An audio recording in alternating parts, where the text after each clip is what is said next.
இருக்க எனக்கென்ன கவலை, எப்போதும் உன் பிள்ளை எனக்காய் உனக்கன்றோ கவலை.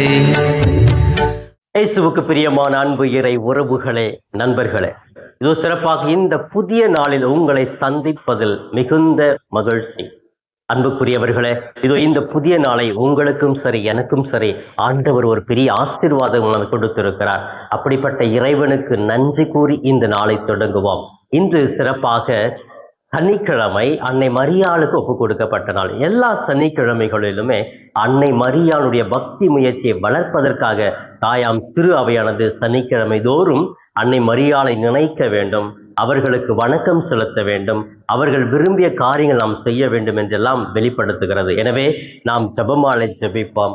உலக அமைதிக்காக பாவிகள் மீட்கப்பட வேண்டும் என்று சொல்லி தொடர்ந்து ஜெபித்து இந்த அன்னையின் வழியாக இயேசுவினுடைய இரக்கத்தை அடைய முயற்சி எடுப்போம். பிரியமானவர்களே, இன்று நம்முடைய தாயாம் திரு அவையானது புனித யூசோபியஸ் ஆயருடைய நினைவை கொண்டாடுகிறது. இந்த யூசோபியஸ் என்ற ஒரு பெரிய ஆயர் பல்வேறு இக்கட்டான சூழ்நிலைகளிலே கடவுளுடைய பணியை திரு அவையிலே சிறப்பாக செய்த ஒரு ஆயராக இருக்கிறார். எனவே இவரை போன்று நல்ல பண்புகளை இன்று எனதாக்க முடியுமா என்று சிந்தித்தவர்களாகவே இந்த நாளை கூட தொடங்கலாம். பிரியமானவர்களே, இன்று நம்முடைய தாயான் திரு அவையானது நமக்கு கொடுத்து இருக்கிற இன்றைய மன்னா உணவு மத்தேயு நற்செய்தி 14ஆம் அதிகாரம் 1-12 முடிய பகுதிகள். பிரியமானவர்களே, இந்த பகுதியை நீங்கள் கூட வாசித்து பாருங்கள். ஒரு தெளிவான ஒரு புரிதல் நமக்கு கிடைக்கும். இந்த பகுதியை நான் படித்து தியானித்ததில் என்ன புரிந்து கொள்கிறேன் என்று கூட உங்களோடு பகிர்ந்து கொள்ள விரும்புகிறேன். சிறப்பாக இந்த பகுதி எதை பற்றி பேசுகிறது என்றால், ஏரோது மன்னன் இயேசுவை பற்றி கேள்விப்படுறார். நேற்றைய தினம் அவர் சொந்த இடத்துல அவருக்கு மதிப்பு இல்லை அப்படின்னு பார்த்தோம். இன்னைக்கு நம்முடைய தாயாம் திரு அவை சொல்லுகிறது, இவ்வளோ புதுமையெல்லாம் செய்கிறாரு, யார் இதுன்னு எல்லாருமே வியந்து பார்த்தவங்க ஏரோது மன்னன் கூட வியந்து பார்க்குறான், இவ்வளோ புதுமையை செய்கிறாரே, அப்போ ஒரு வேளை இவர் அந்த திருமுழுக்கு யோவானா இருப்பாரோ, நான் சாகடிச்சனே அவர் தான் உயிர் தெரிந்து வந்துட்டாரோ அப்படிங்கிற ஒரு எண்ணம் அவருக்குள் இருப்பதை, அந்த ஒரு சிந்தனையைத்தான் இன்று நற்செய்தியாக கொடுக்கப்பட்டிருக்கிறது. அப்போ ஏன் நான் ஏரோதை கொன்னேன், அவர் இப்படி நேர்மையா இருந்தாரு, உண்மையை பேசினாரு, ஏரோதியாளை பற்றி தவறாக பேசினார், அதனால நான் என்ன பண்ணேன், அந்த பெண்ணு குழந்தை நடனம் ஆயிட்டு நான் கேட்கறத கொடுக்குறேன்னு சொன்ன உடனே அவர் தலையை கேட்டுச்சு, கொடுத்துட்டேன், அவர் மறிச்சிட்டார், அவருடைய உடலானது சீடர்கள் கொண்டு போய் அடக்கம் செய்தார்கள் என்று தான் இந்த பகுதி கொடுக்கப்பட்டிருக்கிறது. பிரியமானவர்களே, இது ஒரு நடந்த நிகழ்வை மீண்டுமாக நினைவுபடுத்துவதாகவே இந்த ஏரோதுக்கு அமைந்திருக்கிறது. இதுதான் இன்றைய நற்செய்தி. அன்புக்குரியவர்களே, இந்த நற்செய்தியை நான் படித்து தியானித்ததிலே 3 கருத்துக்களை உங்களோடு பகிர்ந்து கொள்ள ஆசைப்படுகிறேன். சத்தியத்தை பேசும் மனிதர்கள் துன்பங்களை சந்தித்தே தீர வேண்டும் என்று சொல்லப்பட்டிருக்கிறது. பிரியமான சத்தியம், அந்த உண்மையை இயேசுவை பற்றி போதிப்பவர்கள், உண்மைக்காக தங்கள் உயிரை கொடுப்பவர்கள் பல தியாகங்களை செய்ய வேண்டும் என்று சொல்லப்பட்டிருக்கிறது. அதுதான் திருமுழுக்கு யோவான் உண்மைக்காக சத்தியத்தை பேசினார். ஏரோதியால் பண்றது தப்பு, அது உண்மை கிடையாது என்று நேரா போய் சொல்றாரு. அப்படி நேரா பேசியதுனால, உண்மை பற்றி சத்தியத்தை பற்றி அவர்களுக்கு எடுத்து சொன்னதுனால அவருக்கு பெரிய துன்பங்கள் வந்தது, தன்னையே இழந்து விட்டார்.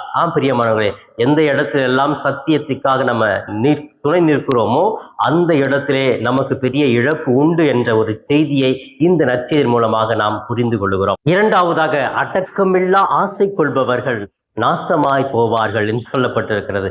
பிரியமா, அடக்கமில்லாத ஆசை, ஐயோ இது பத்தாது, இது பத்தாது, இந்த பாவம் பண்ணிட்டுனா இன்னும் அதுக்கு மேல ஒரு பாவம் பண்ணணும், இன்னும் அதுக்கு மேல ஒரு பாவம் பண்ணணும், இது ரொம்ப ஆசையா இருக்குது, ரொம்ப இன்பமா இருக்குது அப்படின்னு நம்ம அடக்கமில்லாத ஆசையை வளர்த்துக்கிட்டே போகணும் அப்படின்னு சொன்னா நாசமா போயிடுவோம் அப்படின்னு சொல்லப்பட்டிருக்கிறது. பிரியமானவர்களே, பிரியமானவர்களே, என்னுடைய வாழ்க்கையில நான் ஒரு அளவுக்கு மீறி ஆசையை வைக்கிறப்போ அது எனக்கு பெரிய சாதகமாக மாறாது, பாதகமாக மாறிவிடுகிறது. அதுதான் பழமொழி கூட சொல்லுவாங்க இல்லையா, அளவுக்கு மிஞ்சினால் அமுதமும் நஞ்சி அப்படின்னு சொல்லுவாங்க. அந்த அமுதம்னு சொல்றோம் இல்லையா, அது ஓரளவுக்கு தான் சாப்பிடலாம். எனக்கு பிரியாணி பிடிக்குதுன்னு சொல்லிட்டு நம்மாட்டுன்னு 10 கிலோ பிரியாணி சாப்பிட்டா என்ன ஆகும், அது நஞ்சா மாறிடும், விஷமா மாறிடும் இல்லையா, நமக்கு ஒரு ஃபுட் பாய்சனா மாறிடும். அதே போலத்தான் பிரியமானவர்களே, அளவுக்கு மீறி போற ஆசை நம்ம நாசமாக்கி விடும், நம்மை கடவுளுடைய அன்பிலிருந்து பிரித்து விடும். அதுதான் ஏரோதியால் அந்த வாழ்க்கையில பார்க்கிறோம். ஏரோது மன்னன் செஞ்சான், அந்த ஆசை இன்னொரு மேல அப்படியே போய்கிட்டே இருக்குது இல்லையா. அந்த மாதிரி ஒரு சூழ்நிலை, ஆசை அப்படி நமக்கு நிறைவடையாது. அளவு கடந்த ஆசையில் இருந்தால் கடவுளுடைய ஆசை கிடைக்காது என்பதை புரிந்து கொள்ள வேண்டும். மூன்றாவதாக இந்த பகுதியிலிருந்து நான் எடுத்துக்கொண்ட சிந்தனை, மனிதர்களாகிய ஒவ்வொருடைய தியாகமும் கடவுளுடைய திட்டத்தின் ஒரு பகுதி. மனிதர்களின் தியாகம் கடவுள் திட்டத்தின் ஒரு பகுதி என்பதை புரிந்து கொள்ள வேண்டும். பிரியமானவர்களே, நம்முடைய தியாகம் இருக்கிறது இல்லையா, நம்மளை அடிக்கலாம், அவமானப்படுத்தலாம், நம்ம வாழ்க்கையில எதுவுமே அடையாம இருக்கலாம். இந்த தியாகங்கள் எல்லாமே நம்ம செய்கிற பொழுது இது நம்ம எனக்காக செய்யறோம்னா கடவுள் என்னை தண்டிக்கிறாரா? இல்ல, இது கடவுளுடைய திட்டத்தின் ஒரு பகுதி. எல்லா தியாகமும் அவர் செய்கிற கொடுக்கிற ஒரு பகுதியாகத்தான் பார்க்கப்படுகிறதே ஒழிய நமக்கு அது துன்பமாக அல்ல, ஒரு அவமானமாக அல்ல என்பதை புரிந்து கொள்ள வேண்டும். பிரியமானவர்களே, இந்த 3 கருத்துக்களையும் நாம் உள்வாங்கி தியானித்து பார்க்கலாம். இந்த 3 கருத்துக்களுமே நமக்கு என்ன சொல்லுகிறது? இறைவனால் அழைக்கப்பட்டவர்கள் நீதியோடு உண்மையை பேச வேண்டும், உண்மைக்காக உழைக்க வேண்டும். அவருடைய வாழ்க்கையில் அளவு கடந்த ஆசை வைத்துக் கொள்ளக்கூடாது. வாழ்க்கையிலே அவர்களுக்கு வருகிற எல்லா இடர்பாடுகளும் துன்பங்களும் இறைவனுடைய திட்டமாகத்தான் இருக்கிறது என்பதை புரிந்து கொள்ளவே இந்த நாளுடைய மன்னா நமக்கு அழைப்பு விடுக்கிறது. இதையெல்லாம் என்னால் செய்ய முடியுமா என்று சிந்திப்போம். இப்பொழுது கண்களை மூடி சிறப்பாக இந்த நாளை ஒப்பு கொடுத்து ஜெபிக்கலாமா? அன்பு தெய்வமே, எங்களை நேசிக்கும் பரலோக பிதாவே, எங்கள் தாயும் தந்தையும் ஆனவரே, உம்மை போற்றுகிறோம், வாழ்த்துகிறோம், ஆராதிக்கிறோம், நன்றி கூறுகிறோம். அன்பு தெய்வமே, இதோ சிறப்பாக உம்முடைய தாய் கடவுளின் தாயின் மூலமாக நாங்கள் ஜெபமாலை ஜெபித்து எங்களுடைய பாவத்தில் நாங்கள் மீண்டு வர வேண்டும். உலகத்தில் அமைதி கிடைக்க வேண்டும். எங்கும் சண்டை சச்சரவுகள் போர் முழக்கம் இல்லாமல் இருக்க வேண்டும். அதற்காக அன்னை மரியே, நாங்கள் எடுக்கிற இந்த பக்தி முயற்சியிலும் இந்த ஜெபமாலை மூலமாக எங்களுக்காக இயேசுவினிடத்தில் பரிந்து பேசி ஒரு அமைதியான ஒரு சூழ்நிலை ஏற்படுத்தி தாரும் தாயே. அன்பு தெய்வமே, இது சிறப்பாக இன்றைய மன்னா என்ற இந்த நிகழ்ச்சியை பார்த்து ஜெபித்துக் கொண்டிருக்கிற ஒவ்வொரு பிள்ளைகளையும் ஆசீர்வதியும், அவர்கள் எடுக்கிற முயற்சிகளை ஆசீர்வதியும். இது நாள் முழுவதும் மன உளைச்சலுக்குள் ஆகலாமல் இருக்க, உடல் வியாதிக்கு அடிமையாக இருக்காமல் ஆண்டவரே அவர்கள் நல்ல உடல் ஆரோக்கியத்தையும் வலிமையும் மன தைரியத்தையும் கொடுத்து அவர்களை பாதுகாத்தரணும், வழி நடத்தும். ஆண்டவரே, இன்று நாங்கள் கொண்டாடுகிற புனித யசோபியஸுடைய திருவிழாவின் மூலமாக இந்த புனிதருடைய தோழமையும் பரிந்துரையும் எங்கள் ஒவ்வொருவருக்கும் நிறைவாக கிடைக்கிறாங்க ஜெபிக்கிறோம். ஆண்டவரே, ஆசீர்வதியும் அப்பா.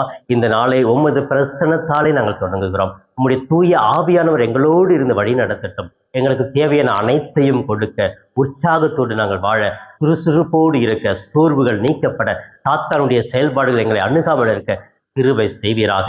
பிள்ளைகளை ஆசீர்வதியும், இளம் பிள்ளைகளை ஆசீர்வதியும், முதியவர்களை ஆசீர்வதியும், இன்னும் பல்வேறு வேலை செய்பவர்களை ஆசீர்வதியும். அவர்களுக்கு தேவையான எல்லா வசதிகளையும் இன்று அவர்களுக்கு கொடுப்பீராக. இவை எல்லாம் எங்கள் ஆண்டவரும் மீட்பெருமான இயேசுவின் இணையற்ற நாமத்தில் ஜெபிக்கிறேன் என் ஜீவனுள்ள நல்ல பிதாவே, ஆமேன், ஆமேன். பிரியமானவர்களே, இந்த நாள் இனிய நாளாக, இறையருளை நிறைவாக பெறும் நாளாக இருக்க வாழ்த்துகிறேன். உங்கள் ஒவ்வொருவருக்காகவே சிறப்பாக ஜெபிக்கிறேன். இயேசுவுக்கே புகழ், மரியே வாழ்க.